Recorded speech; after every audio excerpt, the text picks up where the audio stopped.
Start recording. We are recording. Hi everyone, and welcome again to my audiovisual channel. My name is Gabriela Handal. I am a draftsman and your host for this podcast, A Conversation About Art. With these conversations, I'm doing long-term research on the meaning of art and beauty through conversations with colleagues in different artistic fields. Today I bring you episode 116 with artist Ryan Gutierrez. If you enjoy this video, please like and share all the videos and subscribe because these actions are very helpful. You can help even further by checking out the links in the description. Ryan, welcome to A Conversation About Art. You are episode 116. Please tell our listeners and viewers who you are and what you do. I'm Ryan Gutierrez. Hello, everyone. I am super excited that Gabrielle, that you pronounced my name correctly. It's a rare treat. Even though Gutierrez is a common name, you'd be surprised how many people say Gutierrez. I am a comic book artist. I work professionally in comics and storyboard for film. I occasionally do concept art, but these days my comic book stuff is picking up, so I'm doing more of that. Sequential art in general. I've been doing it for, I'm 38 now. I've been doing it professionally since I was about 26. It's been an interesting life. I was, to give you guys some background on me, I was a boxer for many years from the age of 17 to 24. And then had a radical career shift where comics, drawing cartoons and illustration and doing fantasy art was more of a passion for me than getting punched. I mostly worked as a boxing coach and I taught women's self-defense. I only had a few smoker matches, which are really amateur stuff, but I worked as a sparring partner and a coach, and I was just I would dream of novels I'd write and illustrate and things like that. And eventually, I was at a point in my life where my partner at the time said, "You've never broken your nose, and that's pretty cool. You should probably quit while you're ahead before this gets, And then I wanted to change, and so I did, and launched a freelance career. It took a long time for it to climb up to where it is, and now things are good. They're stable, and I have books coming out. So yeah, life is good. I love being an artist. It's the happiest I've ever been. That's awesome. Okay, so that's kind of a sharp turnaround. Would you mind elaborating on the change from having a career in sport, being a professional boxer, teaching boxing and this type of stuff, to then doing what some people would argue is like the opposite and becoming an artist? Being a boxing coach. Sorry, go ahead. No, go ahead. Tell me. Being a boxing coach was really more the focus. That was more what I did. I only had a little bit of competitive fighting in there because I realized I was better at teaching other people. It is a weird transition, right? When you first see that on paper, it's like that is nuts. That is like practically a schizophrenic turn. But in reality, what it is that I was going to school for art. I was studying fine art, and I grew up drawing.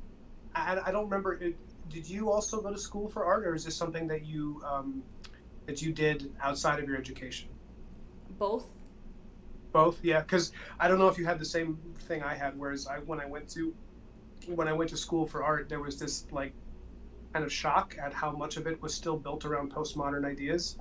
So if you're someone like yourself who's like a dedicated classical draftswoman who draws and paints, and you're attracted to like classical, it can be a little hard. And it's even probably worse if you're someone who really likes, comic books and illustration and because that's like kind of not seen as real art. I mean, they weren't monsters about it, but generally speaking, if you're someone from a fine arts, modern art background, from the 60s and 70s, and you have a young student who says like he grew up reading Batman, it's like, you're like, oh, I have to change him. I have to, So that was rough for me, and I think that's probably why I got into boxing, was because I was so intellectually fatigued at the constant, having 3-hour critiques about someone's painting that I didn't even like, and like discussing it for that long, and the air of pretense that can sometimes exist in intellectual circles. Not to say that doesn't have merit, but when you get a lot of it, you need to like shake it up and do something else. So then I would go to these classes. I would try to dive into the art world, and then like once class was over at noon and I was free for 3 hours, I'd go to the boxing gym and I'd spar.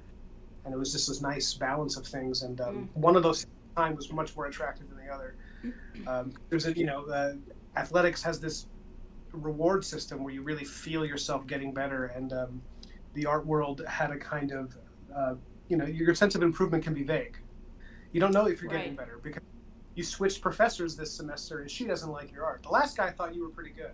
She thinks you have more to go, and so like that feeling of you kind of, for me, it's like I stopped being able to hear my own voice to think about what I actually liked and what I actually didn't like. Instead, I started, whichever peer has the most charisma is the person you're trying to impress with your next painting. Sometimes it's not, and not everyone does that. But that's what happened with me because I was very wide-eyed, and new. So yeah, I did that for a while, and then sometime after school, when I was away from college and I'd already graduated, and I was working. I hadn't drawn in years. I think I did 4 or 5 years. I hadn't put pen to paper, pencil to paper, nothing. And I was, I tried different things. I wrote a novel. I published a novel, just to like do, something else. And I was teaching boxing, and I was doing stuff. I was working in stunt.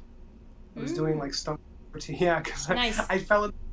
Yeah, one of my boxing students was like, "Hey, they're doing a Batman movie coming," and I ended up doing stunts for that, and that rolled into a secondary career where I was like a very low level non-union stuntman. Just like, we need someone to fall down the stairs, or we need someone for Kevin Bacon to beat up on screen, and I was doing that, and then I would come home and I was like, something's missing, and then I started drawing again after a long time off, and it immediately, the floodgates opened. I was like, I realized this is what I wanted to do.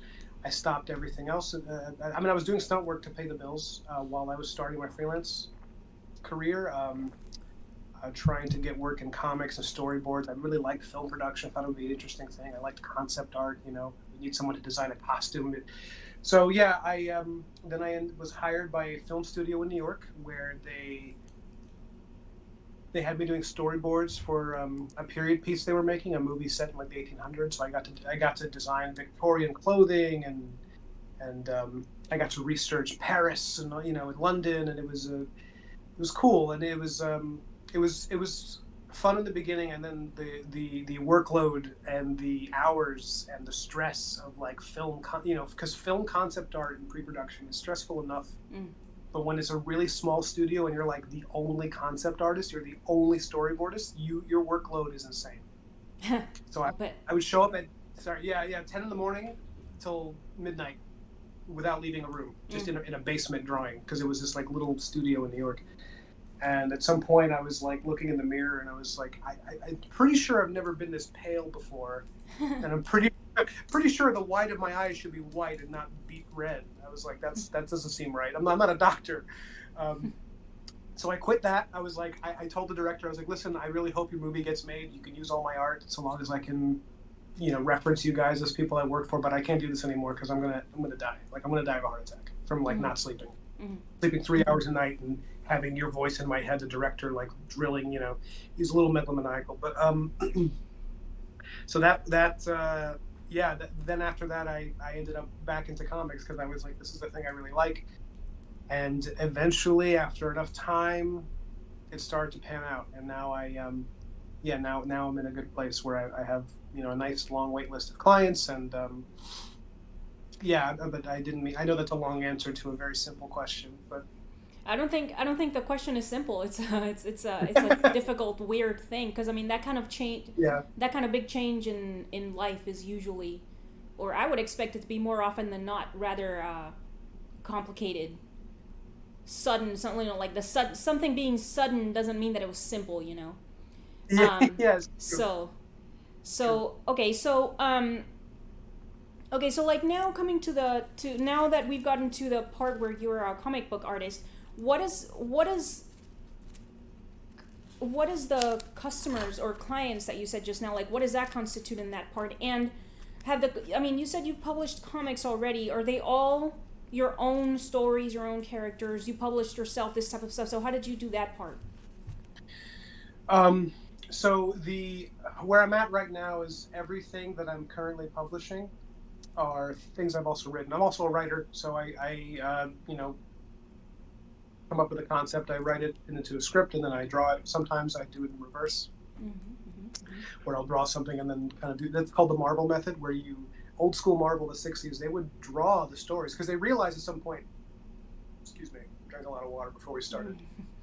I realized, that the Marvel method was essentially you start with the artist because it's understood that comics are such a visual medium and that the art is the selling point. Sure. Like you'll get really into a story, but you pick a shelf because the art pulls you in. And that was something that was kind of lost in the early 2000s because we kind of moved into like writing and because I think a lot of them were also like people that were novelists and screenwriters. So comics, the writing got very sophisticated, but as a result, sometimes the art didn't quite mesh with it because they weren't writing for comics; they were like writing for film, and so there's a little bit of a difference. But the method that I use half and half is essentially sometimes I'll just draw the whole thing, and then I'll with a sense of where I want the plot to go, and I like that because then you're looking at the comic and there's a sense of you could read it without dialogue. You could see what was happening through the storytelling and visually. And then I did apply a script afterwards. I do that sometimes. Now that I'm working with some more I would say some like higher level publishers than I have in the past, they're a little bit hesitant to let me work that way because they're like we you did the first book, it's really good, but we don't know if you're going to crack and start making weird decisions, so we need to see a script at least beforehand. So now I do a rough draft of the script, I send it to them. And even that's really rough because so mostly with comic scripts, it's like planning shots for a film, right? Storyboarding. So when you're writing a script for a comic, it'll be like panel 1, Gabrielle does this. Panel 2, Ryan falls on his ass, and then you kind of have that. And instead, I just write it like a novel. I go full prose, and I just know that when I draw it, I'm going to decide the panel flow as I go. And that often becomes a second draft of the script as I'm drawing it because I'll start cutting things out and be like, oh, this is too much fat in the script. There's too much happening, too much bullshit. Get to the focus of what's the meat of what's happening. What's that substantive narrative protein, And I think some people, they write skinny and then they build up, and me, I write fat and then I cut down. And art, and and I think that's why comics appeal to me, is because I think I'm as much a writer as I am an artist, and that's a really good medium for that because you have that, whatever story you want to tell visually and narratively, you have that. Arthur Adams said it great. He said, you have that $60 billion blockbuster epic movie in your left hand. If you can draw it and it's there, and that's really attractive to someone with. Anyone who has a good imagination and not a lot of money, which is most people. Right. Most people have a better imagination than a budget, for sure. So that's. But yeah, I'm sorry. Did I answer your question? Yeah. The part about the clients that you have, are those like the people who publish your work, or? Yeah. So the ones that I'm doing my own creator-owned work, they're clients. Technically, they're not even clients. They're just my editors. When they. Although I do treat them like a client, I try to be careful with their feelings, be considerate. Even though technically it's like a relationship where like I'm the talent and they're like managing me, I try to be like I try not to be the difficult artist with like the artistic temperament. Like I'm not. I try not to be too mercurial. But that's the people I've published my creator-owned work with are, they're clients and they're publishers. And then there's I would say the bulk of my income for the past few years has been working with this company called Storyboard Graphic Novels, which are essentially, ironically, they tie back into film, is that they are essentially a group. They're a company that if you're someone with an idea for a screenplay or a novel I would say probably more screenplays, but essentially if you want to pitch a story and you're getting ready to show that story to the money men in a room of a major studio, right? Those are financial guys. They're not artists. So like, if you have a really high concept piece of science fiction or something really, I would say high concept is the best way to describe it. What you would do is you go to this other company, Storyboard Graphic Novels, and you hire them to take your film script and turn it into a graphic novel, so that you can take that and show it to the money man at the studio and be like, this is what I want my movie to look like. that they get a sense of what, because it's not easy. You and I were like, oh, that when I read a novel, it immediately comes to life in my head, and I see all the characters, I dress.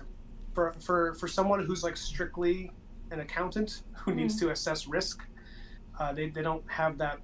Sometimes I don't want to discount them, but they sometimes don't have that ability. So I'm the guy who turns your screenplay into a digestible piece of visual fiction that anybody can look at and decide if it's something they want. And that's been that's basically been my job for years. But the problem with it, though, is a lot of my work doesn't get seen because it basically becomes a part of a pipeline of production. Right. And sometimes it gets published and it ends up on a shelf. But a lot of the time it's used as a pitch. And then if the movie gets made, sometimes it'll be seen again as like a production. Oh, look, we did this. And sometimes it's just never seen again because they buy the rights to it. They'll buy the rights to a movie and then it gets, put in a vault. Right. Maybe we'll make that in 10 years. So that's obviously something that pays the bills, and I like drawing, but it's not satisfying creatively.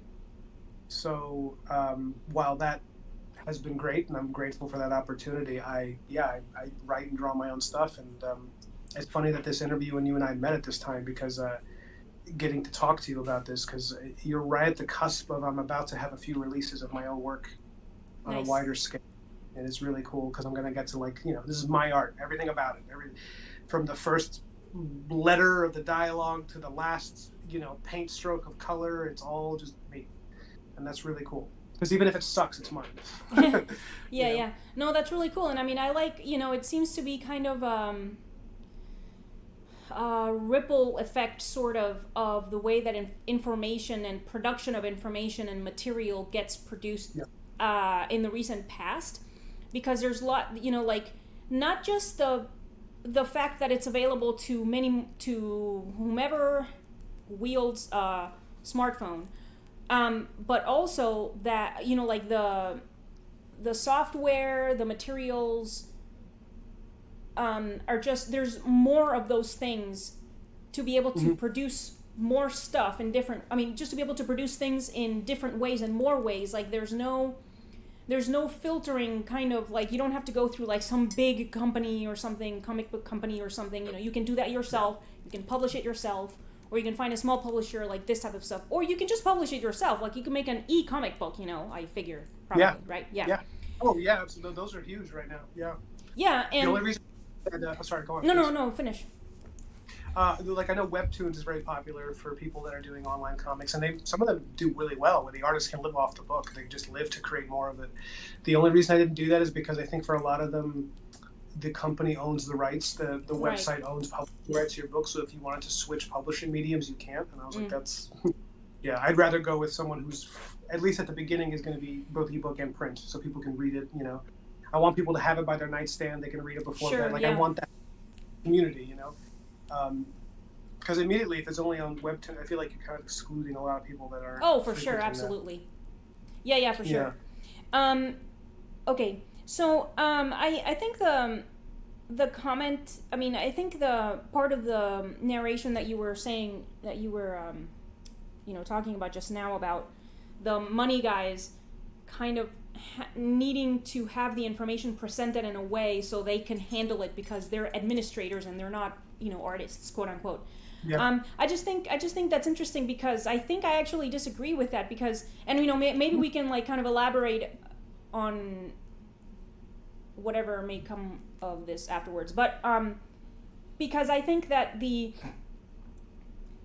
not just the sense of what is, just receiving a story and understanding a story and whether it's good or bad is kind of a default in everyone, in the sense that everyone is capable of understanding a story and they're also capable of understanding whether the story is good or bad. And I also think that especially if it's somebody that's going to risk paying for the story, they have to be able to discern whether the story is good or bad and whether they think it's going to be successful once they've put all their money into it, So what do you think about that?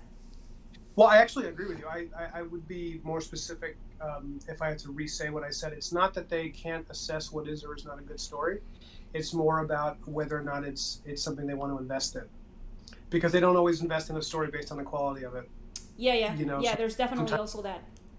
Yeah, that's why you see so many crap films. Oh yeah, for You know, sure. because it's there is essentially, it's like, is this financially viable? And sometimes that comes down to like how attractive is it in the very superficial sense. Yes. But yeah, I would agree that like a good script. Oh, but also I would amend that even further with another layer of complexity and say that reading a screenplay, it's not easy to be moved by a screenplay per se, because Sure. they're meant to be like blueprints for a story. Mm-hmm. So like it's not complete. You know, a Yeah. novel is complete. You read a novel, it's that whole world exists in that book, and if it's successful, you'll feel like you've seen it and smelled it and everything. A screenplay is meant, it's like reading a schematic for something you're going to build later. So, and that takes a certain degree of skill. Like you need kind of experience with that. Sometimes, you know, some people, you know, I mean, there's masterpiece of screenplays where even if you're not someone who works in that field and you read it, you're like, well, I mean, like an example is that movie Lincoln that came out with Daniel Day-Lewis. The screenplay for that is written by Tony Kushner, and it's sold as a novel because it's magical poetry. It's because it's written in the language of 1865, so it's lyrical and it's complex, and there's iambic pentameter, and there's, you know, most scripts aren't like that. So but that one is fairly novelistic, and you know, if you're a great screenwriter like that, it's, you know, everything you write is gold. But yes, I agree with what you're saying. That's a very smart way of looking at it, I think. It reminds me, the description of that screenplay reminds me of, I'm reading it's like the biography of the Pre-Raphaelite Brotherhood as written by William Holman Hunt, which was one of the founders of the movement. So it's like right out of the horse's mouth in like the 1800s. It's really cool. That's pretty juicy. Yeah, it's freaking awesome. It's 2 volumes, also, by the way. So of course.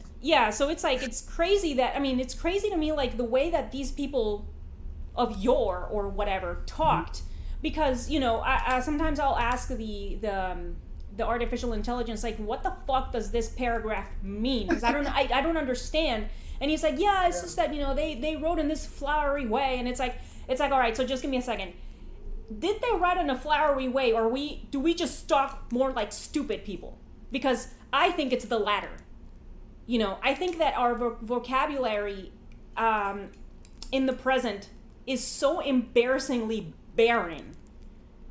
You know, that that's why, and I mean, that's not only why. Like, you know, it makes sense that, you know, words, the meaning of words changes naturally, and you know, like it changes a little bit, not completely, but a little bit, and, you know, new words are incorporated and language changes. Like, yeah, okay, but why do people have to say this one specific word like 5 times in 5 minutes? And I'm not going to say the word because I vehemently refuse to use that specific word. It's like a word that it's modernly used all the fucking time to accentuate something, and I find it extremely irritating. Not gonna say it. If you know what word it is, cool. If you don't, we can, whatever. Anyway, and I do want to know what the word is. I really do. Probably a word that's so inane and commonly used that it's like window paper, window dressing. I mean, it's kind of actually kind of like in a way, like used to be in the, you know, for the time of the movie Clueless, this type of stuff.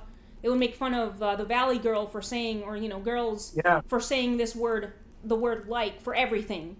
So it's more like a crutch. I mean, I'll tell you when we're done. All right, I don't want to. And no, you know what? I'll just send it to you over Instagram. I don't want to say the word at all. So, all right, let's move on. Let's move on. But I do want to move on. But I also wanted to add to what you were saying. Is that I really passionately agree with that. Like, I was just talking with my fiance about the death of language, and how it's like there's this lack of appreciation. Even in the art world, there's a lack of appreciation for precise poetical speech and how powerful that is. And it's really bizarre because, in my opinion, I don't want to go too broad with it, but it seems to tie in with the decline in architecture. We used to have beautiful, and now everything is like brutalist cubes.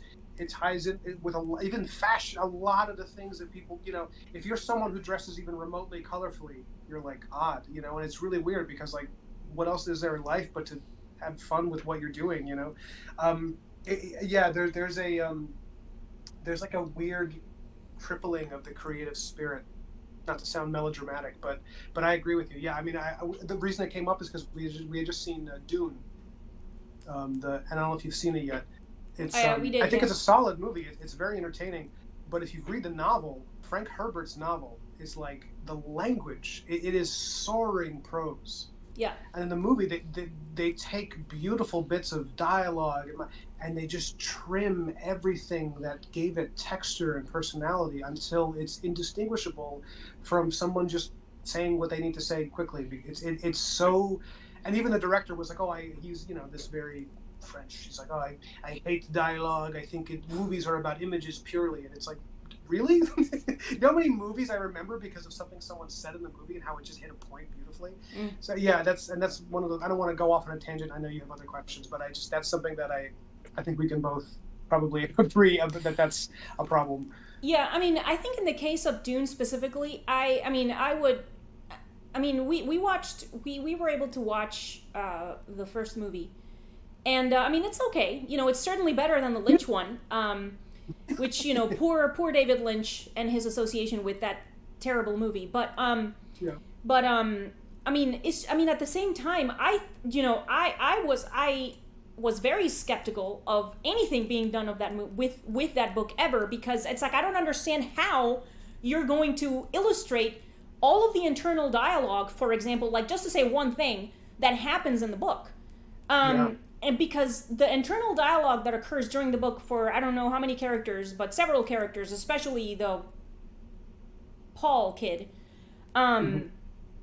that's very, I mean, it provides very important information throughout the story. And it's like, how are you going to portray that information?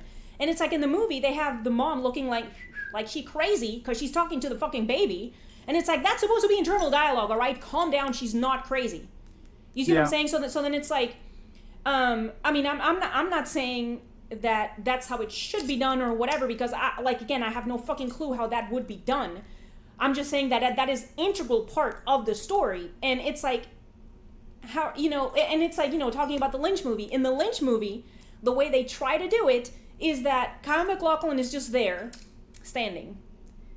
And there's like this whispery voice of him just like whispering his internal dialogue. And I'm like, that's not the way to do that. It looks stupid as hell.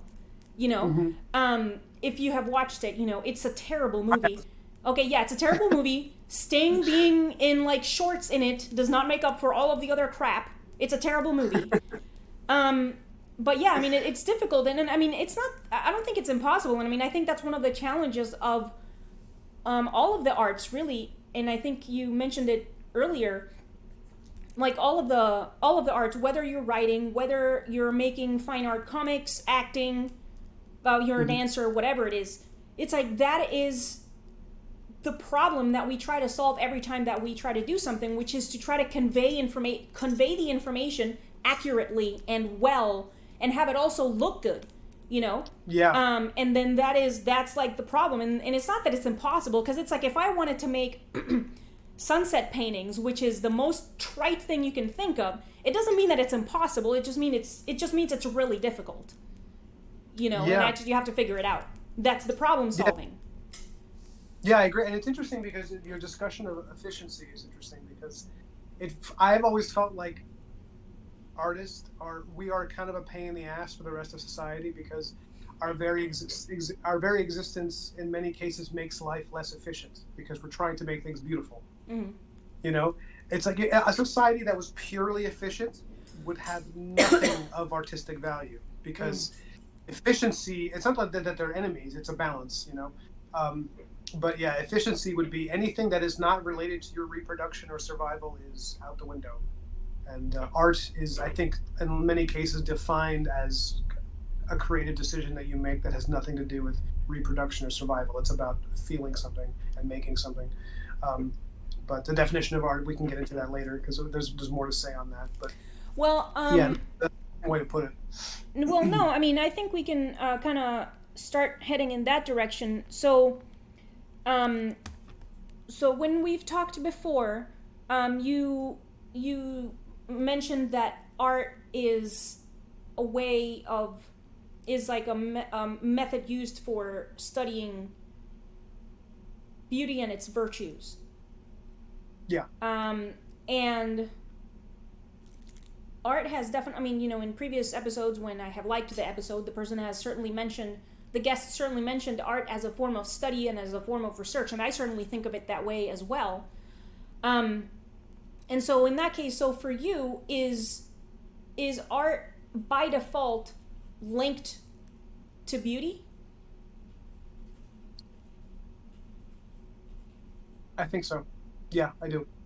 I think, but also beauty, something horrible can be beautiful. Like you can have a depiction of war that is horrific, but there's beauty in that depiction, and like there's beauty in a clear and unmitigated depiction of something horrific can be beautiful in a way.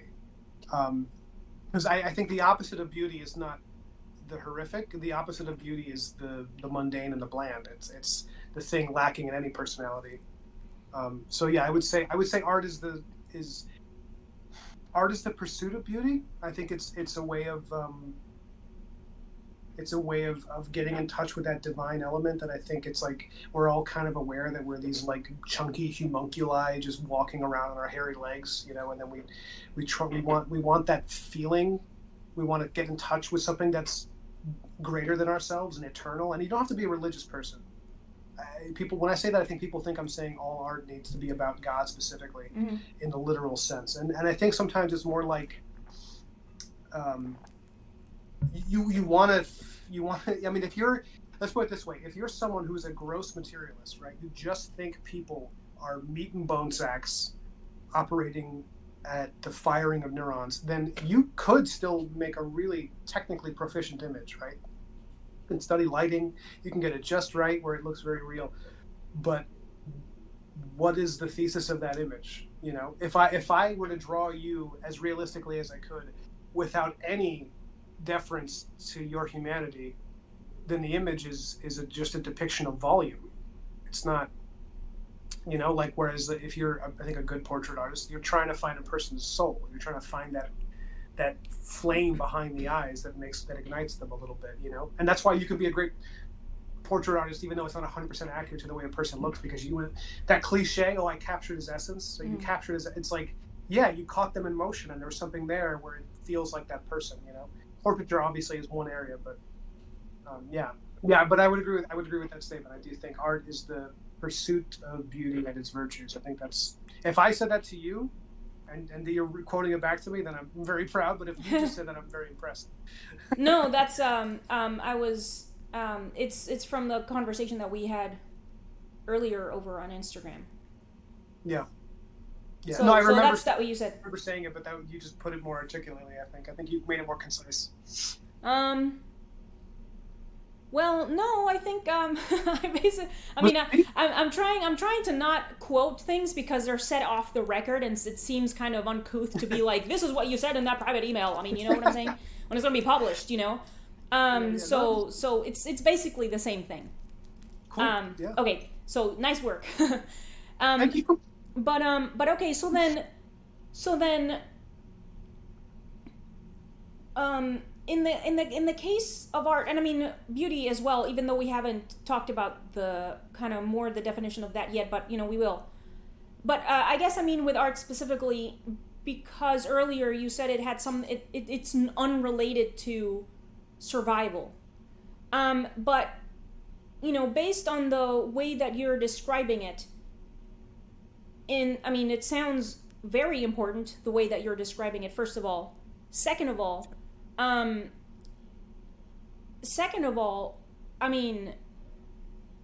not the only one to say that, of course. Now, lots of people, I've thought that myself in the past, that it's like, it's not like eating, it's not like breathing or drinking water that I absolutely need to do that or I'm gonna die. It's not exactly the same. But at the same time, we have been doing it even when we were not as comfortable or as protected from the environment in any capacity the way that we are in the present. We were still living in caves, we were still hunting, we still did not know if we were going to eat the next day or later. We still did not know if we were going to survive the end of the day.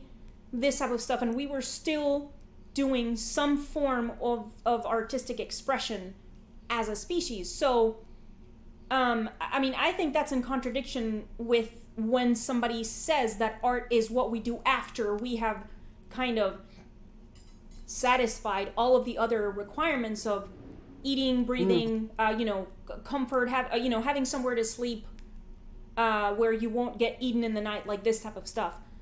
So, and I mean, not that I know why it's that important that we have to do it regardless of our status in a building that protects us and that we have food and this stuff. But I do think that it has a status that is similar to that of eating, breathing, and drinking water, and making sure that we perpetuate our own species. But I don't know what place what kind of concrete sort of function it has. That doesn't mean that it's not there, So I don't know. What do you think about that?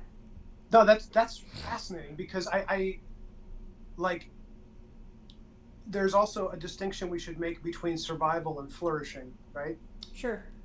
So a person can survive on like a bowl of rice, right? They can survive on a bowl of rice a day and maybe a little bit of water like this, but that's not flourishing. That's not a full person, right? Sure. You're gonna hollow out, and I think maybe that's what life is without art. I think you can live. I think you can, if you're getting 3 meals a day, and you have sufficient water, and you have shielding from the elements, you can live, you can survive, but it's hollow. I don't even know how you would do it without some creativity, because it's like any decision you make that's creative, that's you leaning towards art, right? You chose to wear that shirt today. That was a creative decision, because it was not essentially, it was not connected to your survival or reproduction. Like, this is a low stakes situation, you and I talking, but you made a creative decision based on what you felt was, what made you feel something. So I think you're right that it is interesting, because it is not as immediately essential as food, water, sleep, and shelter. But it is essential. I agree, it is essential. And you can tell when a society is on a decline, because the art worsens and then lessens. It kind of thins out. Like the people were talking about the Roman Empire, and when at its peak, it was like this amazing sculptures and just beautiful stuff. And they said you can see the decline in the Roman Empire, because the art was no longer about glorifying human beauty. Instead, it was like weird depictions of like wimpier, kind of more frail people. It was describing itself. It was a majestic creature on its decline, and the art reflecting that. And the art got really hollow. It stopped saying anything or doing anything. It just kind of was it was like an echo of a previous iteration of art. So I think that's a really good point. And I think you're right that people are a little too ready to say art's not essential for life. It's what you do. I don't think it's what you do after, but I do think it's something you do while ensuring survival. I mean, one of the really interesting things about Winston Churchill is that when he was defending England from Nazi soldiers, he still took, from what I remember, he still took a lot of money and put into the arts. And when he was asked about that, he said, "Well, what are we defending if not our culture?" Which I thought was, I mean, he was an interesting guy, and sometimes some of the things he did weren't great, but he was kind of a badass, because he did things like, he understood things like that, and he understood, and tying into our previous, the chapter, what we were saying, he was also really gifted with language. And a big part of his power and his charisma was that he was a wielder of words. I mean, he was a sniper with his mouth. And that's like huge. I think because of that, he was really acquainted with the essential nature of creativity and everything that you do. So yeah, I remember that. I remember him funneling tons of funding into the arts. He's like, keep making art. He's like, keep funding artists. We need to keep our culture alive, because that's what we're fighting to defend. So maybe I should amend aspects of what I'm saying with because I really like your point of view on this. And some of that, not to ramble, I'm sorry, but some of that is me saying what I said. I mean, like, I still to some extent think that it's somewhat accurate, but I also feel like there is a nature in artists to be a little bit self-deprecating about what we provide, because we're so busy trying not to be the pretentious artists. Sure. So yeah, but I like that. Okay. Yeah, I like. I mean, I don't know that much about Churchill, but I generally think he was a cool guy. There's a Yeah, podcast called Hardcore History with Dan Carlin, I and like that show. Yeah, his podcast on World War I is the best thing on earth. I mean, probably. It's like really. I mean, he has a handful of series of podcasts podcast series that are just like really good because like there's that one, there's the one on the Genghis Khan, for example, that's also fucking yeah, amazing. But anyway, yeah. yeah, he talks and he mentions that he has to be careful when he's reading Churchill for research or whatever. He has to be careful because he likes him. He likes the guy, and it's like obviously no one is perfect. He must have done something wrong, like I don't know, whatever. But he likes the guy, and it's just like cool when somebody is intelligent and clever, and I mean, like you're saying, it's like when somebody is deliberate when they're talking and when they're communicating and just like saying stuff, especially if you're gonna be like a whole ass diplomat that's the protector of a whole country, and it's Yeah.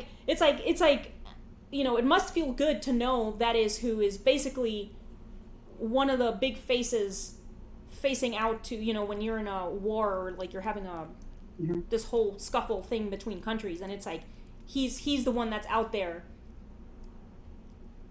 kind of protecting me, sort of. I mean, something like that. He's like the face. He's like my face out there representing Yeah. something like that. Yeah. Okay, so all right, just give me a minute. Yeah. Yeah. No problem. Um, I have a thought, but I don't want to interrupt oh you. no, tell me. Well, it's just I found that interesting that what you said about Churchill because yeah, you're right. He's not. I mean, like he had an old world mentality that comes with that. Like he was of that generation that was like leftover British aristocracy, where they were kind of like. I was just talking with a friend about this, where Churchill was like, "Oh, this is a good day for a war." Like he had that kind of brain, where it's like, "War will put hair on your chest." It's like millions of people are gonna die, but he kind of had that like. But maybe at that moment you needed someone like that because they were gonna fight. It was inevitable. So having someone who thinks that way, but yeah, no, he was an interesting person because he had. There's this idea that appreciation of the arts is sort of like it's like the place that a person goes when they are not an aggressive type of person. And then there's aggressive people, and they're more structured, and they're more like efficient and kind of hyper masculine, and they're the people that are less creative. But that's nonsense. Like Churchill was an immensely creative speaker. I think he was an artist with words. He was witty as hell. He had an appreciation of culture, and he was also the same guy that when he was apparently that's according to the myth, he was in a room full of men who were talking about what they were going to do if they lost the war, because this is when the war was going bad for England. And Churchill said, "Well, we're not going to surrender to Nazis unless every man in this room chokes on his own blood. And when the Nazis come through the door, they'll find me with a revolver in my hand, and they'll have to kill me because I'm not going to surrender." And he was dead serious about that. That's the kind of guy he was, and that's also someone who will make sure they're putting money into the arts because he thinks painters are important. So I mean, it's hard to find leaders like that now. Sure. Yeah, but I mean, I think that also actually reminds me of something else that I have noticed from reading the pre-Raphaelite Brotherhood thing, and it's like the completeness or like the thoroughness. And I mean, from reading Jane Austen as well, for example, and one of the Bronte, I don't remember who right now. Anyway, but yeah, this Victorian type stories, that these people were from early on, like from really early on, just everyone, men and women, being because of course they're depicted as being sexist and whatever the fuck, and it's like no, both men and women were being taught just all kinds of stuff, including how to draw, how to play music, how to play an instrument, how to listen to music. And it's like, for example, William Holman Hunt, he would be able to recognize the song of whomever, like whatever classical music, I don't fucking know, all right? Like, I don't know that stuff. But Neither do I. no, I mean they would, and that's mind blowing to me because it's like, you know, I want to be able to tell. I mean, Roger Scruton, he was able to tell, and I mean, Jordan Peterson apparently can. I mean, I haven't heard him say it a million times, but Roger Scruton for sure. He's like, yeah, like the symphony of the whomever. It's just amazing, and he can just like name them as if you're talking about like Taylor Swift's last song or whatever. Yeah. So it's like being able to appreciate that kind of, because I mean we I was talking with my husband about that ability to kind of like find a rhythm and follow a beat in something that doesn't have kind of like an easy quote unquote beat or rhythm to it, like, you know, pop music does, or like Nine Inch Nails or something. Mm-hmm. You know, because we were listening to a set by Arca, who's a Venezuelan I don't know if musician or DJ or both, but whatever. And he had these sections of just like weird abstract sounding shit, but he was just like beating his head to a rhythm that he was following. And I was like, that's just like with classical music, that dancers, ballet dancers, obviously know where the rhythm is in order to be able to dance to the music. You see what I'm saying? Yeah. So it's like, I mean, all of that to say that these people of yore had kind of like this upbringing, where a very rich upbringing, where they were able to be men of war, quote unquote, but still be able to appreciate and good art and know what good art is, and to to the point where Churchill is like, no, we have to have the arts thriving because that is what we're trying to protect, because he had like this awareness of its importance. So I just feel, you know, like that's part of first of all, like not having that available, or I think it's not available to anyone really. I don't think it's part of the education by default, that some people are like, oh no, I don't understand what art is or whatever. That's out of my pay grade or whatever. And it's also the reason, in part at least, why there's just so much trash, bad art and stuff that is just like usurping the name of art and just calling itself art when it's not, you know. So what do you think about that? I think I love all that. I think a big part of that, and this is something I've sort of felt for a long time, is that I think specialization, the concept of human specialization is terrible for us in society. The idea that you're an artist and he's an engineer and she's a nurse and that's all we are and everyone stays in their lane it's really bad. It's really bad for civilization, because you're talking about, you know, we kept going back to Churchill. One of the reasons he thought that was, you know, what he thought about the importance of art is because he saw the art that the Third Reich was making, and it was crap because it was pure propaganda. And propaganda, by definition, is a dishonest promoting of ideas that are flimsy and two-dimensional. And because of that, it's always crap. It's always bad. It's shit because it doesn't come from a real, honest place. And, you know, you were comparing, at point of complexity, old symphonies and like Taylor Swift, right? And I don't want to pick on her specifically, but just modern music, people have, and I'm not a musician and I don't understand this stuff, but musicians have told me this, is that you can follow the decline in complexity in terms of melodies over the decades, where we've gone from, you know, which is why some people don't have a taste for classical. It's because it's like if you've been drinking fruit punch for years and then somebody gives you water, the water tastes bitter. But the water's way better. It's essential and it's real, but you're so used to the artificial crap that you can't appreciate the thing that. And that's not. I mean, listen, I like some pop music. I'm not. Sure, yeah. I'm not sitting here specifically and exclusively listening to Brahms or whatever. I do like classical, but I don't have any pretense of knowing anything about it. I just like. So, and that goes in line. We were talking about the decline in architecture, decline in art. You know, I don't know how much of this could be placed at the feet of postmodernism, right? Like the idea of deconstructing values that we've had, and how that can be functional for a certain amount of time, but it can't be an ethos. You can't live your life from a deconstructionist point of view, or all you have is negatives. You can't build anything with that. And I think you brought up Jordan Peterson. Something he says that I really like is he was like, yeah, postmodernism is fine for a short amount of time to question values that you've had, but then you need to revise those values and then continue living with values. You can't just deconstruct all the values and then try to live in that space, because then nothing means anything and you become a miserable, shitty person, you know? And I think that's kind of reflected in art. I mean, like, nihilism is really bad for art, I think. And, you know, not to say the nihilistic perspectives have their value sometimes, especially in comedy. But, no, I agree. I think that there's would you say it's a decline in complexity? Because for me, I think some of it is that, like, specialization, right? So if you have a community of artists who are all people who grew up being like, well, I'm an artist and that's what I am, that's all I've ever been. The lack of life experience that they're having, because they haven't done things outside of that. You know, like Frank Frazetta is one of my favorite illustrators. And I'm not sure, I don't know how much you know about illustration, but Frank Frazetta, you've seen his paintings, everybody has. He's the one who did those famous paintings of, like, Conan the Barbarian. Yeah.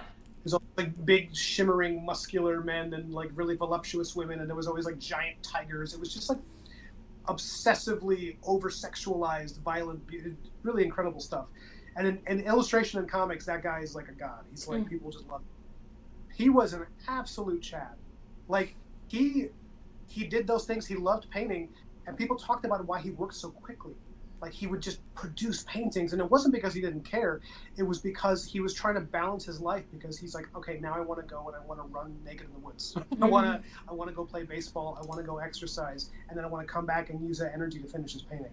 So all those Conan paintings where the muscle, he posed for that himself because he was so fit. And, like, he was just an all-around person. Like, he just, you know, he was brusque and he was masculine, and he would, you know, he liked beer, but he also really liked classical stuff. He was a three-dimensional person. And I think, you know, you look at the work of J.R. Tolkien, who wrote Lord of the Rings, compare that to some of the fantasy novelists now, and it kind of feels like the people now are, like, repeating an echo that he's already done. Right, he's already written. And why? Oh, I think your sound is off, Gabrielle. What? I can't.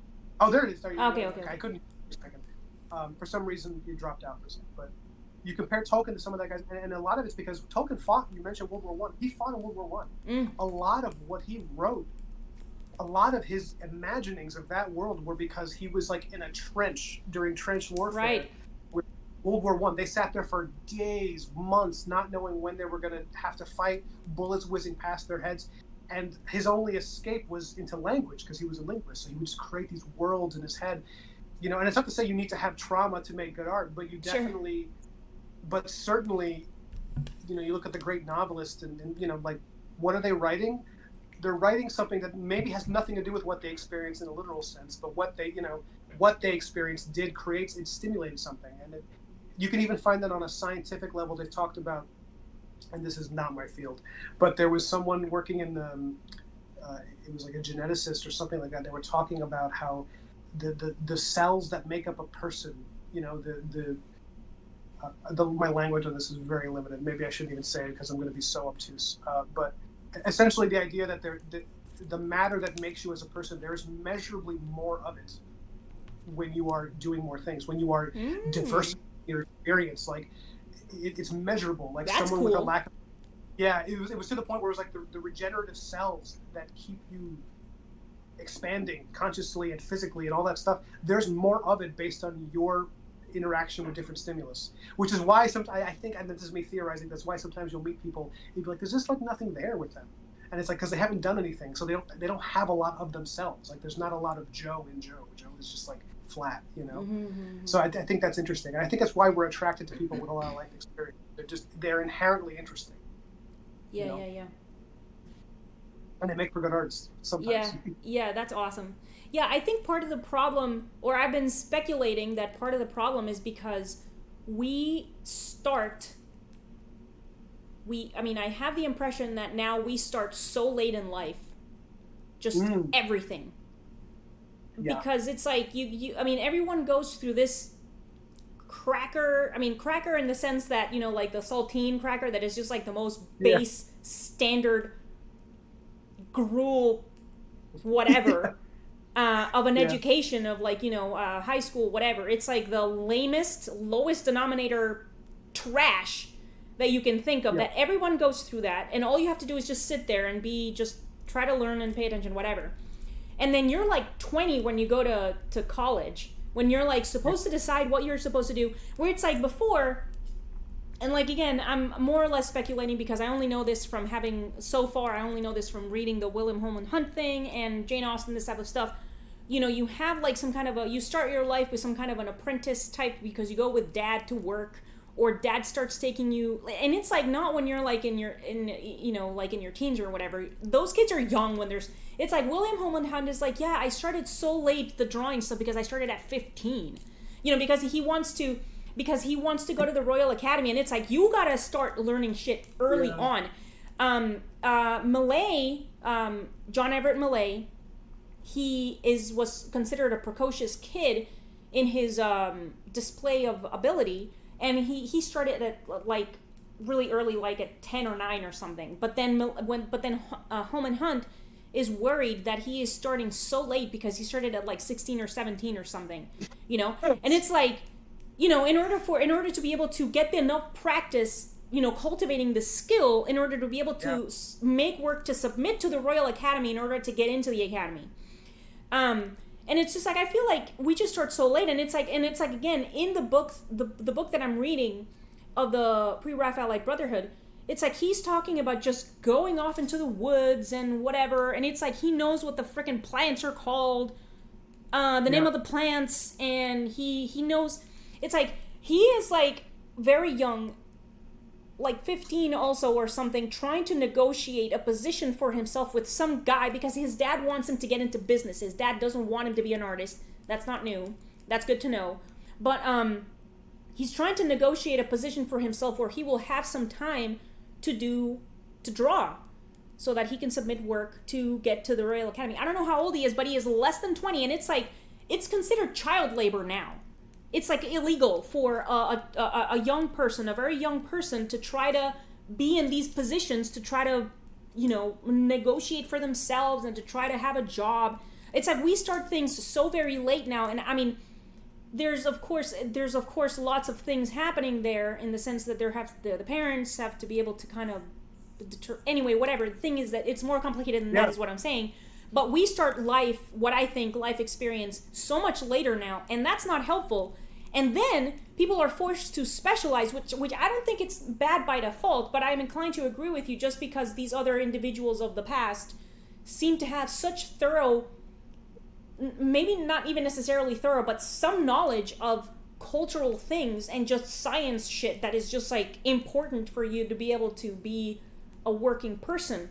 And I mean, this... Yeah. I think this decline in the complexity of stuff, like of everything, music, the arts, and I mean really decline in quality in general, I would say is what it is. Absolutely. I think that ties well into beauty because I think we should get into that already.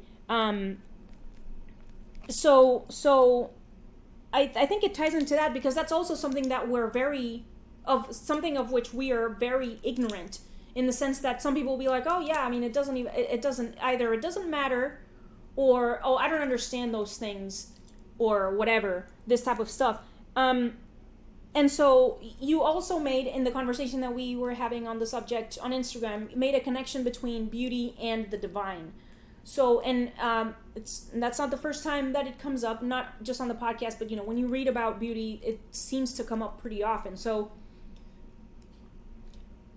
why is there this connection between beauty and the divine, and why is beauty a virtue? What does that mean, that it's a virtue? It's a great question. I think there's a lot of layers to that. I mean, if we think of divinity as being evidence that there's more to our existence than the immediate matter in front of our faces. Mm-hmm. I think beauty is evidence of that, partially because it's relational, right? Your ability to take in beauty and to accept it as being beautiful, and also you and I as two separate people being able to agree on what is beautiful and to share in that together is evidence. I mean, evidence for, maybe that's not the right word. It's reaching for something divine because it means that there is a one mind linking us. And you can call that God, or you can call that the souls or the ephemeral or the ether, but there's some feeling that you get when everyone is looking at a sunset. You know, it's like we can all agree that's gorgeous, Mm-hmm. And it's not about necessarily agreeing. I do think though that there is a communal aspect to it, you know, and it's a connection to the divine because it is higher. It is a higher awareness, you know. And it's, you wonder, like, when you see, and I love animals. I don't know that animals can appreciate beauty. I don't know they have that. I think they can appreciate the way something feels. I think, you know, your dog goes into a sunbeam to take a nap because it likes the feeling of the sun. I don't think anyone's dog looks at the sunset and, like, you know, reflects on mortality, you know, thinks about life and you know. Yeah, I would say beauty is it's the touch of divinity in the physical world, and I think that's why so much beauty is derived from nature. Not all of it. Some of it can spring from nothing, but a lot of it at least references the natural world or pulls from it in some way, because, you know, nature is chaos, and in the midst of that chaos, you see a semblance of something that is, it's angelic, it's divine, it raises your humanity up. Yeah. Mm-hmm, mm-hmm, mm-hmm. Okay.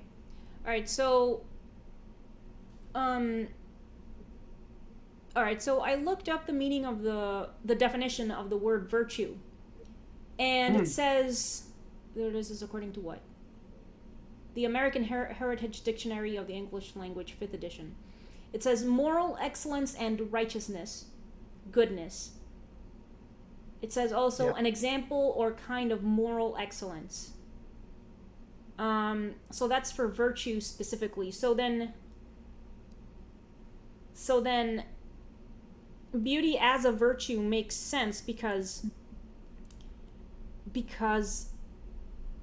it's something to reach for or work towards, or towards which to work, to which to aspire.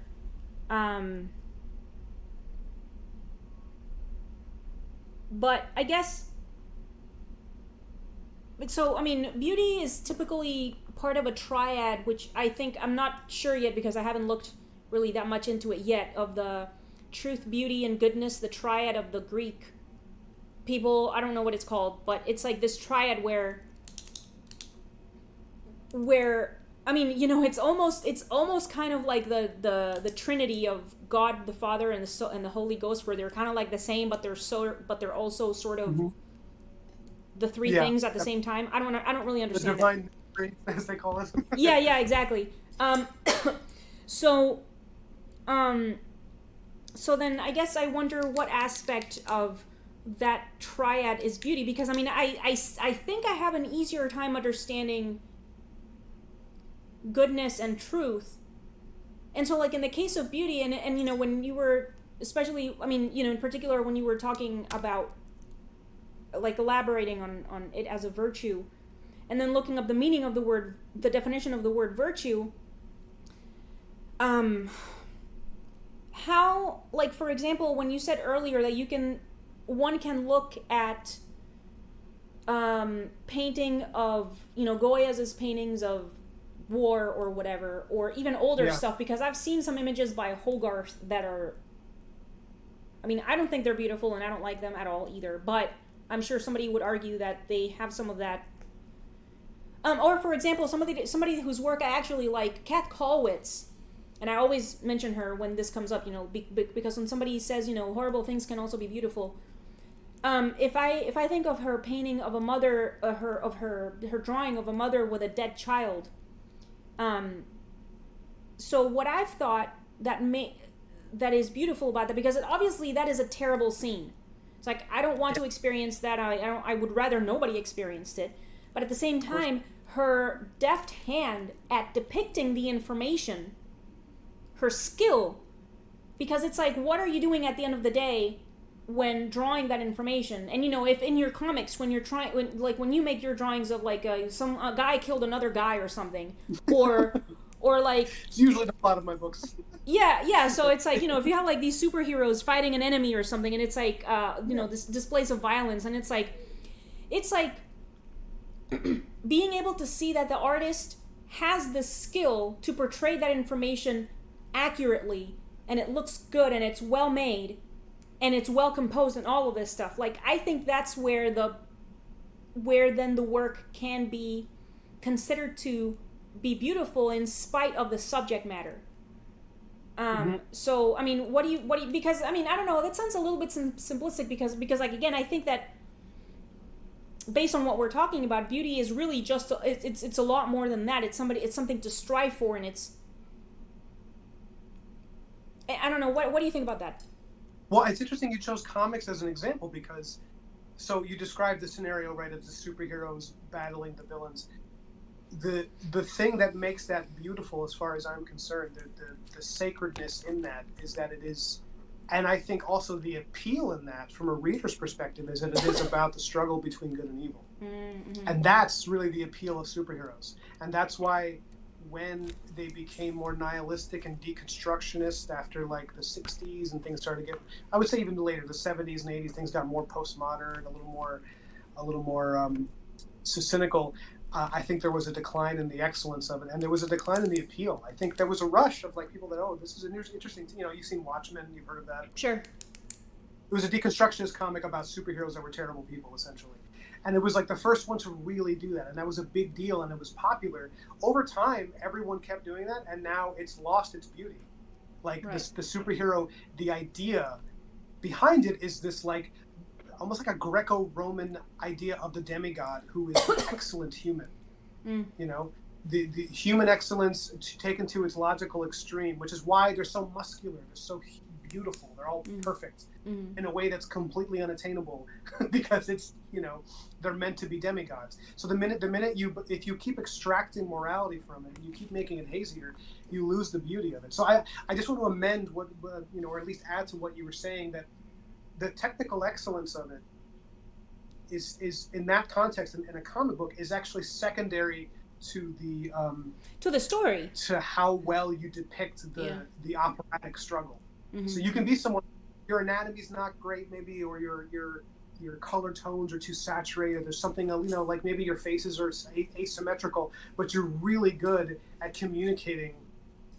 I know it's a cliche to say communicating emotion, but to communicate like the stakes of the hero versus the villain and the world hanging in the balance. That is in my opinion, particularly for superhero comics, that is where that's where the excellence and the joy, and that's where the virtue is. And beauty as virtue is right there, because when you extracted the virtue, when you extracted the element of the virtuous character dealing with the amoral villain, and it became about a series of gray tones acting out the echo of a superhero a superhero theater that doesn't really ring true anymore. You lost the virtue, and I think you lost the beauty. Okay. And I comics are really what I know the most, so that's kind of where, like, when you said that, I was like, oh, that rings as something that but no, I agree. I like the idea, and I know that there's a lot of holes that can be poked in that idea, and I'm working with it. But the idea that beauty as a virtue, you look at the history of art, some of the most amazing pieces of art, I would say most of them, come from a place of worship. Yeah. You're trying to, it's that saying, I've been listening to Gregorian chants, and I think it's beautiful to listen to while you work. And something I love that there was a common saying was, to sing well is to pray twice. Right? To make some beautiful music is to actually reach further toward God. Yeah. And I don't want to alienate people that are atheist or non-religious or in any way, or agnostic, but you are appealing, you are asking a question. We're asking for an answer from someone when you make something beautiful. You're reaching for something, even if you don't know what it is. And just because I'm Christian and I for me it's a concept of God, doesn't mean that it can't be something just as meaningful for you. But sorry, I know it's a long response to what you were saying. No, that's great. And it's great, and it's helpful, and because and I mean, I can certainly like overlay that as well over the paintings of war and the drawing of Kat Kollwitz as well, because I mean, at least from what I understand from what you were saying, because so like not only the obvious skill of the artist that was able to depict this information and still compose a good work of art. But then the subject matter then also, because it was depicted clearly, the subject matter is able to come through. And what comes through, like in the case of a comic, for like you were saying, for example, is the story of that struggle between good and evil. And, you know, and having the hero come out in the end because good wins in the end. Yeah. You know, and in the case of the Kath Kollwitz drawing, for example, like the depiction of the mother holding her dead child, it's like, you know, the mother's love. It's in that case, it's like that's the story in that case. And similarly in depictions of war, it's like, yeah, there's these good guys that are fighting against these bad guys. And, you know, even though you're kind of portraying the story in the middle, meaning while they're fighting, it's like the virtue part is going to be that these good guys are trying to fight to stay alive, but they're also fighting for something that is very important to them, which is, you know, their country or their people, like whatever it might be in the moment. And it's like that then is the virtue contained within, you know, reaching for the virtue within the subject matter, kind of. And it's like that combination of things, sort of, I think, is what I'm understanding. And I think that's really cool because it's one of those. I like what you said about the mother. The story of that depiction was that the mother loves her child, and that kind of really fits well with what I was saying about how the opposite of beauty isn't the horrible. The opposite of beauty is the nihilistic, because if that mother, if you don't feel that mother loves her child, then the tragedy of that image doesn't work, and then it's just an image of a dead child. And then it's not just bleak, but also totally meaningless. And bleakness is not the opposite of beauty. And I think some of that is, I mean, you talked about superheroes and like them coming out and, you know, and winning in the end. They often don't. A lot of those stories end with them dying. And that's a part of the, you know, the Greek tragedy that we're still telling that story. Right. But the idea of sacrifice and the idea of losing. And you know, and even that can be beautiful in a sense, like the, you know, the loss of innocence, the loss of virtue, all that stuff. I mean, yeah, I want to circle back to that what you said about the mother holding her child, about that image, because I think it's very wise to point out that the only reason that image works is because of the narrative of love, and that's what makes it so tragic. And if you're a nihilist, if you're someone if you believe that love is not a soul reaching for another soul, if you think love is just chemical reaction in your brain that ensures reproduction and bonding, you know, pair bonding, then that image is just a one wild dog standing over another wild dog that happened to get hit by a car, you know. But that also makes me sad too, because I love dogs. But essentially, to you, you know, to someone who's who doesn't believe in it, like, then that's just nature. I don't really know how that would work.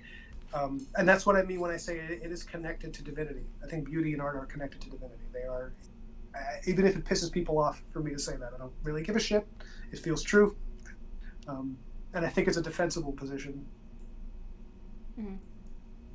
Yes. I don't really understand why it would piss somebody off. But well, someone will find a way. It's the internet. Sure. Yeah. I wanted to say something just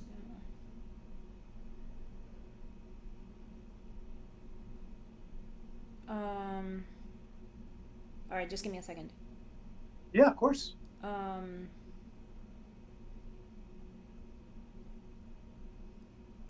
don't remember what it was. You were talking about beauty. We were talking about beauty, virtue, about the superheroes, and then that, like, getting deteriorated. Right. Well, I mean, this is a little bit after you said it, but you know how, like, all the movies are now about everyone's an anti-hero? I mean, I think it's, yeah, it's like, it's just that I think it was cool. I mean, with Watchmen, I think Watchmen is, I love that comic. It's awesome. But at the same time, I think it was like, you know, novelty is not the same as, like, beautiful or beauty neither is shocking or whatever. So then it's like, even though having introduced that story with the characters, with the what would be the superheroes being arguably more human in the sense that they have like these choices to make just like all the time, and sometimes they make shitty choices. Yeah. Having those arguable flaws being part of the story, making them seem more like anti-heroes and like do shitty things, sort of like, it was a shock to have introduced that into kind of like the pool of stories at the time, I guess. But at the same time, I think the story is still good. So yeah, because I mean, I've been thinking about a quote by Camille Paglia that says that art is not the servant of any ideology, which I really fucking like.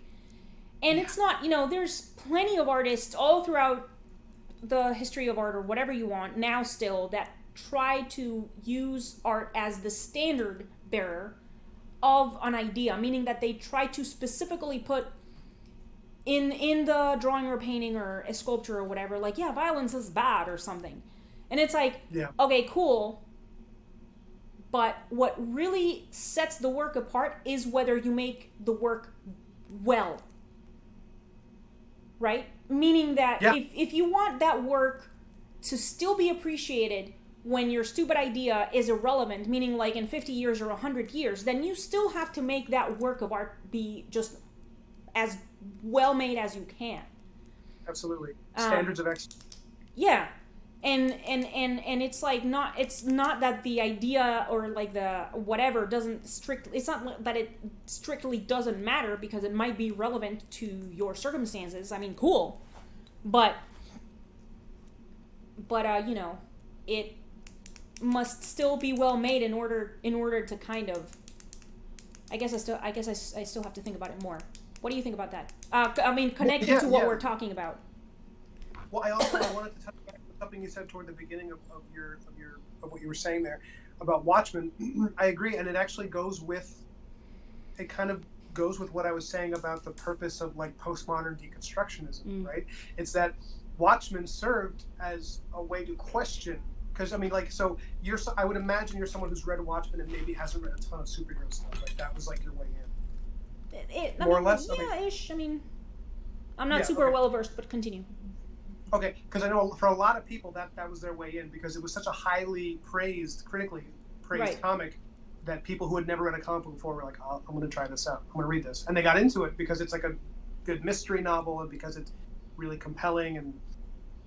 But to put that in context for someone who's reading comics his whole life, is that what you had was decades and decades and decades of very simple morality for the most part. You had some complexity, but you basically had, this is the good guy, he does the right thing, and this is the bad guy, they do the wrong thing, and let's watch them do a tango throughout a series. And you have like different levels of sophistication within that, Mm-hmm.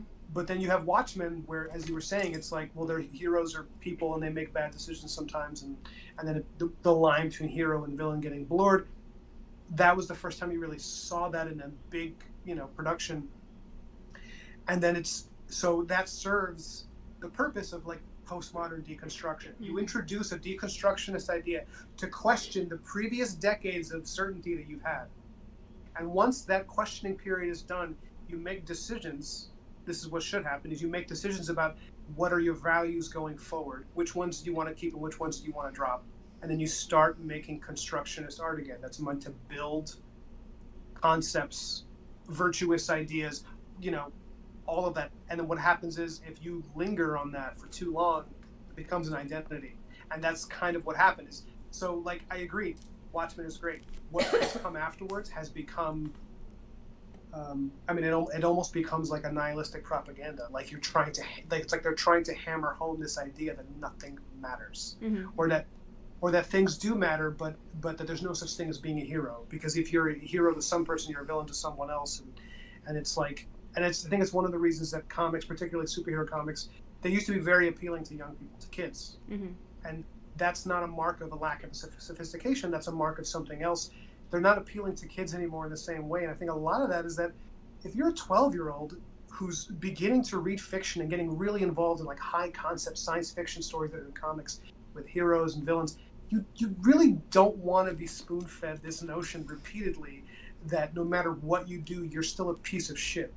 Like that's a very like, second semester at university idea. And like for kids who are learning who they're going to be and deciding what they want in life, like it's really good to have very clear depictions of what is right and wrong, even within the complexity. I mean, Harry Potter. How many kids loved Harry Potter? Because it's awesome. And I read, it's great. And it's like one of those things where I was watching it with my fiance, and then I ended up reading the books with her afterwards, even though I was like already in my 30s. I was like, I'll read them now. They're super entertaining. Yeah. And I was telling her, like, we were driving, and I was like, these are such good books for kids to read because they're challenging, they're complex, they're sophisticated, especially for that age group, and they have a very clear depiction of what good and evil is, because while still being complex, because all of the good guys, right, the house, the Gryffindor, all those, they're all different. They all have totally different personalities. They have different flaws. They're funny. They're weird.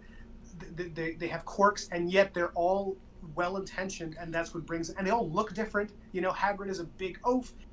Harry's small. Hermione's got messy hair, and and they're all awkward, but they're all very good in their intentions, and that's what binds them. And the villains are very diverse. They all have different types of terrible personalities that are sometimes unlikable. Some of them are charming, some of them are sexy, but in the end, they're all defined by a certain concentrated malice that's binding them together. And that's a really good thing for kids to see, is that like, it's because it's not simple and stupid. It's actually complex and it's rich, but it's also, in a lot of ways, you can do that while still keeping to a certain moral code of like what like I can read that book and I can understand what J.K. Rowling believes is good and evil. I can understand it. Like I see the worldview. And I think I think Harry Potter is a really good example because it is not in the least bit stupid. It's not. No, not at all. She did a really good job, and she still has the kind of in between guys, because Snape at first does not look like a good guy. Absolutely. And there's another guy that he's uncle's. He's Harry's uncle, and he's like a werewolf or something, and they depict Professor Lupin? I think it might have been Lupin. Yeah, they depict him as a little bit weird and a little bit suspicious, So she's still able to, and I think bringing that up as well, I think it has to do also with what we were talking about earlier about how late we start in life with just all of this fucking guesswork that we have to do. Instead of having certain basic things laid down that you don't have to think about, and it's like, it can be good and evil roughly depicted in Harry Potter as an example, cool, but it can also be religion. People really look down on that stuff, like super disdainful. And I mean, I kind of used to be, sort of, not so much, but not to the point of like Richard Dawkins or whatever, like not like that you have like a mental illness. It's like, what an asshole, my God, whatever. The thing is, I was a part of that, by the way. I don't want to cut you off, but I was a part of that too, where I looked down on people that were. Yeah, for sure. I mean, it's like I remember. Religion is the opium of the masses, just like parroting this fucking communist crap, right? But the thing is that it takes out so much guesswork out of life. Yeah. That you don't have to worry about that stuff because you have a rough idea of what you should be doing and what you should be not doing. And you can think about other things. Yeah. And it's things more, it's like that's been taken care of. You can think about other stuff now. And it's like, now it's just, it makes me think of this game that we're playing with the little kids, telling them that they might not be this or that. And you're just adding more shit to the shit pile of confusion of growing up, and adding more guesswork instead of removing it. Yes. And it's like, that is just gonna make everything even more difficult. That is completely unnecessary. But all right, so okay, we have long broken the hour mark of our conversation. So I would like to start to close it out. Mr. Gutierrez, so you have things coming out, being published. Yes. So please talk about that. Anything that you want to add, and all the things that you want to plug, please. Thank you for that. I have a series coming out called Black Marrow, and it is it's a Western / fairy tale dark fantasy. It's it's about a gunslinger traveling this landscape. What I essentially did was I tried to do for the Old West what Tolkien did for Europe, where he does the Middle Earth is like a version of Europe that didn't quite exist. I'm kind of doing that with the Old West because I actually, in my opinion, the American West is it's our version of the European fantasy, where it's like it's a world that represented freedom and openness and adventure. And so I wanted to create a fantasy story taking place in what resembles early America, but it's about a lawman, and he travels through the raptured West, we call it, and they call it that because it's a world where spirits of good and evil are visible and tangible, because they think that they've lived through a certain rapture. But he's not concerned with that. It's his adventures, helping different people along the way, encountering blessings and curses and darkness and light, and it's full of operatic action and soaring prose. It's lyrically written.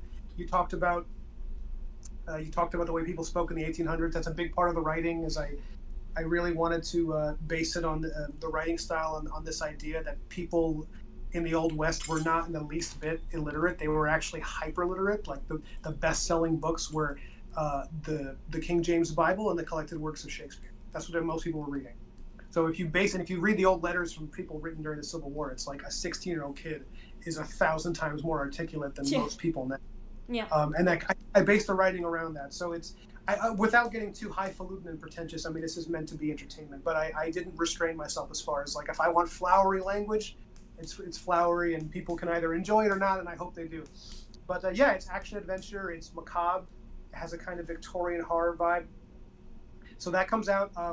The big 60-page graphic novel that I completed a few months back comes out in October with Halloween, because it obviously fits that season.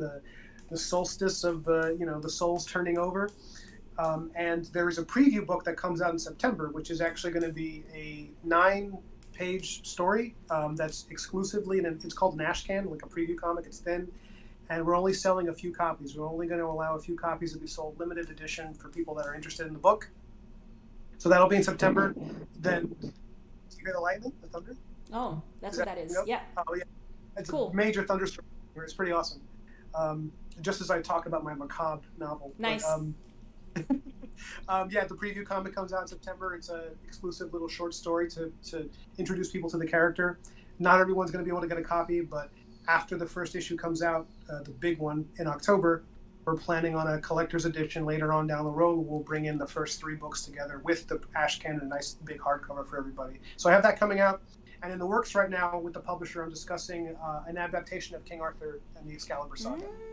Nice. Which is like, yeah, one of my favorite stories. And I really want to do like the definitive graphic novel adaptation of the King Arthur legend, which would be probably years of my life to illustrate if we manage to get that contract worked through. And then that's going to be, years of work. But that's like where my eye is right now. I'm already doing art for it, Nice. And I'll send you some if you want to post it. You can put it with your video if you want. Or, but yeah, those are the things I have coming out. Cool. My familiarity with the story of Arthur is rather limited, but I'm pretty familiar with the Sword and the Stone.